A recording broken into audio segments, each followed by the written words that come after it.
बिस्मिल्लाहिर्रहमानिर्रहीम। Welcome to time management. बुरी खबर यह है कि टाइम गुज़रता जा रहा है, लेकिन सबसे अच्छी खबर यह है कि आप ही उसके पायलट हो, आप ही उसको चलाने वाले हो, आप उसको कंट्रोल कर सकते हो। इट मीन कि हम टाइम को मैनेज कर सकते हैं।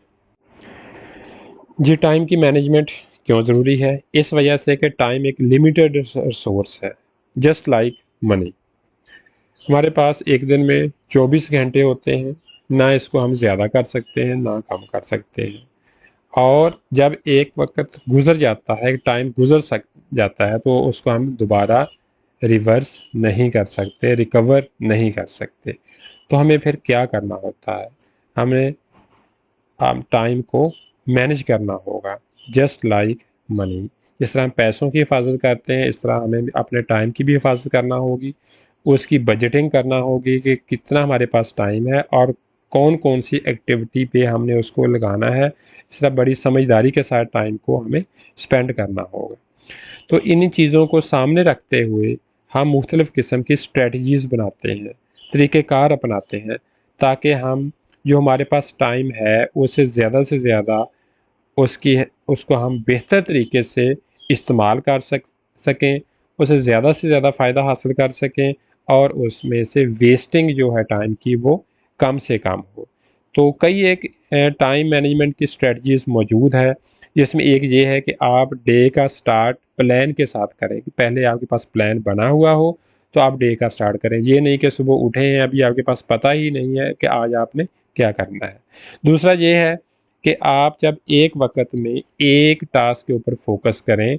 ये पहले भी एक वीडियो आ चुकी है जिसमें मना किया गया है अपने एट ए टाइम एक चीज़ पे फोकस करना है, अपने मल्टीटास्किंग नहीं करनी। और फिर ये भी है कि आप जब काम कर रहे हो तो उसमें इंटरप्शन कम से कम होनी चाहिए, जैसा कि फ़ोन में नोटिफिकेशन आ जाती है, बार बार कॉल्स आती है। तो इस तरह आपने इन चीज़ों को, जो इंटरप्शन करने वाली चीज़ें होती हैं, उनको आपने रोकना होता है, कम करना होता है। Such as when you go for lunch you should leave your mobile phone aside. तो सबसे जो इम्पोर्टेंट और बेस्ट टाइम मैनेजमेंट टेक्निक है जो इस वीडियो में डिस्कस करने जा रहे हैं, वो है आइजनहोवर मैट्रिक्स। आइजनहोवर क्या है? कौन था? जनाब, ये एक अमेरिका का मिलिट्री ऑफिसर था जिसने सेकेंड वर्ल्ड वार में एलाइड फोर्सेस की कमांडिंग की थी, सुप्रीम कमांडर था उनका। और बाद में ये यूनाइटेड स्टेट्स का 34th प्रेसिडेंट भी बना। और जो 1953 से 1961 तक ये अमेरिका का प्रेसिडेंट रहा है। तो इसने ये एक आइजनहोवर अपने नाम से मैट्रिक्स बनाया था, उसको हम डिस्कस करते हैं। तो इसमें होता क्या है? इसमें हम हमारे पास जितने भी टास्क होते हैं, जो हमने काम करने होते हैं, उनको डिफरेंट कैटेगरीज में हम डिवाइड कर देते हैं। जैसा कि कुछ इम्पोर्टेंट है, कुछ इतने इम्पोर्टेंट नहीं होते, कुछ अर्जेंट नेचर के होते हैं जो कि फ़ौरन करने होते हैं, कुछ अर्जेंट नहीं होते, उनको बाद में भी किया जा सकता है। तो उनकी इम्पोर्टेंस और अर्जेंसी बेस पर हम अपने जो टास्क होते हैं, जो काम होते हैं, उनकी कैटेगराइज कर लेते हैं, उनकी तरतीब लगा लेते हैं।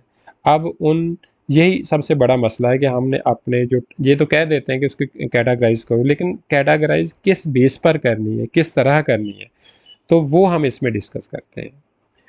तो इसमें कुछ एक्सपर्ट हमारे ये भी कहते हैं कि हमारे रूटीन में जितने भी हम इम्पोर्टेंट टास्क होते हैं वो ज़्यादा अर्जेंट नेचर के नहीं होते। जबकि हम यही कहते हैं कि हर काम को अर्जेंट ले जाते हैं, लेकिन ज़्यादातर अगर देखा जाए अपनी लाइफ में जितने इम्पोर्टेंट काम है उनकी अर्जेंसी नहीं होती, कम होती है।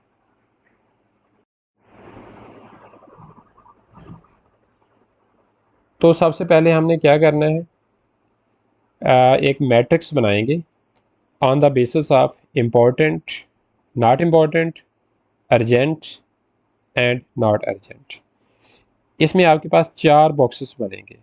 Number 1, first box would be important and urgent, उसको मैंने ग्रीन कलर का बनाया है कि जैसा कि हम ग्रीन कलर जैसे सिग्नल पे आता है उसको हम चल पड़ते हैं, उसको फ़ौरन करना होता है।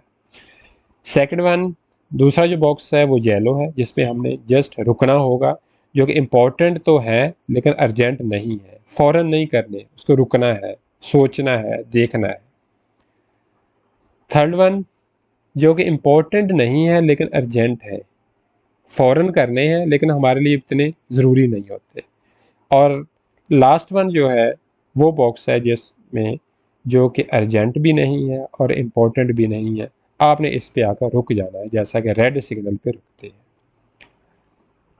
तो फर्स्ट ऑफ ऑल, जो पहले बॉक्स में, ग्रीन बॉक्स में जो हमारे पास काम होंगे वो कौन से होंगे, इस बॉक्स में हमने कौन से काम रखने हैं जिन जिनकी अर्जेंसी होती है, जिनको हमने फ़ौरन करना होता है, ठीक है, और जैसे ही एज सुन एज पॉसिबल हमारे पास टाइम है उसको कंप्लीट करना है, और इनको टाइम पे करने से हमारी प्रोडक्टिविटी इंक्रीज़ होगी और हमें कोई मसला नहीं होगा। अगर इनको हम कंप्लीट नहीं करते तो इसके जो रिज़ल्ट निकलेंगे वो बड़े खौफनाक हो सकते हैं, मसला हो सकता है। और ये वो वाले काम है, मसलन आपने अपने बॉस की ईमेल का रिप्लाई करना है, डेफिनेटली आपको फ़ौरन करना होगा। फिर आपने एक असाइनमेंट सबमिट करवानी है, या आपने एप्लीकेशन सबमिट करवानी है जिसका आज ही टाइम है 5 बजे तक, तो आप इसको अर्जेंटली करेंगे। या बच्चे को स्कूल से पिक करना है जो कि सिक है, अर्जेंट बेसिस पर है, या कहीं पे लीकेज हो रही है तो आपने प्लम्बर को कॉल करना है। तो ये सारे वो वाले काम हैं जो कि इम्पोर्टेंट भी है और इनकी नेचर अर्जेंट है। So we should do these task immediately.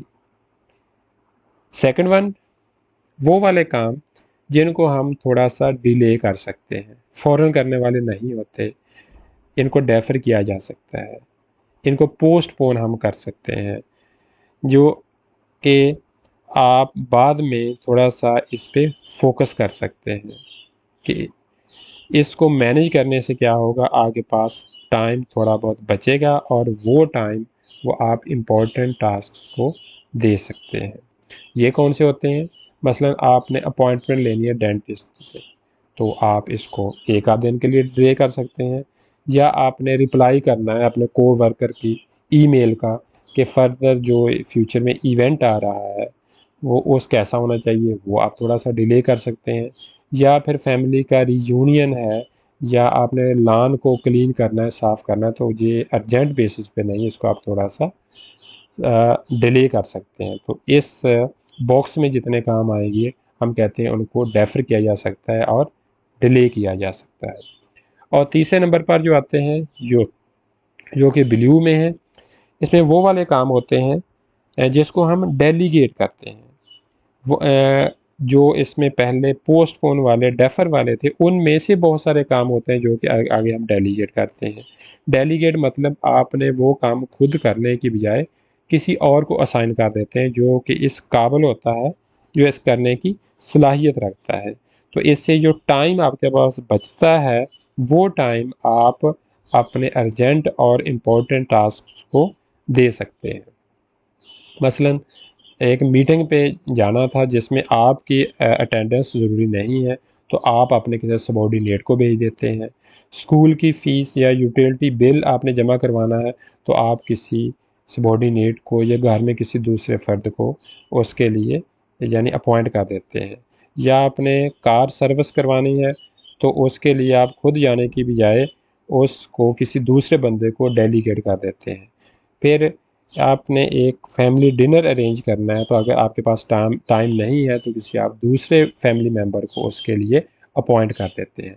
तो ये वो वाले काम होते हैं जो कि आप खुद करने की बजाय किसी दूसरे कैपेबल बंदे को डेलीगेट कर देते हैं, उसको क्लियरली गाइड कर देते हैं और फिर उसको कहते हैं कि आपने इसको कंप्लीट करके इसको मुझे रिपोर्ट करना है।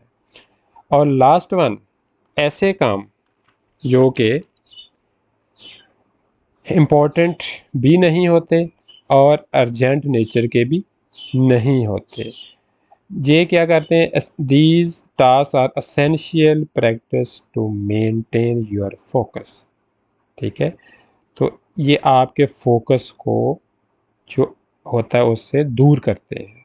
फिर आपकी प्रोडक्टिविटी को इन्हांस करने के लिए इन टास्क को डिलीट करना ज़रूरी है। अगर इनको आप दूर करेंगे, इनको हटाएंगे, तो आपके पास टाइम ज़्यादा बचेगा। और ये कौन से टास्क होते हैं, मसलन आप सोशल मीडिया की स्क्रॉलिंग कर रहे हैं जो कि ज़रूरी नहीं है, आपने जंक ईमेल्स की सॉर्ट आउट करनी है जो कि ज़रूरी नहीं है, आपने टीवी शो या मूवी को देखनी है, ठीक है, जो कि आपके लिए बहुत इम्पोर्टेंट या अर्जेंट नेचर की नहीं है, या फिर आपने आउटडेटेड फाइल्स या रिकॉर्ड पड़ा हुआ है उसको अपडेट करना है, तो उसको अपडेट करने की क्या ज़रूरत है, आपको कोई ज़रूरत नहीं है। तो आप कोशिश करें इन चीज़ों को अपनी लिस्ट में से डिलीट करें, और ये जो टाइम बचता है आपके पास, ये आपने अपने जो इम्पोर्टेंट और अर्जेंट किस्म के टास्क होते हैं उनको देना होगा। इस तरह हम इन जो रेड बॉक्स में जो काम है इनको डिलीट करेंगे, और इससे हमारा जो फोकस होगा वो हमारे मेन ऑब्जेक्टिव की तरफ जाएगा, मेन गोल की तरफ जाएगा। Thank you so much.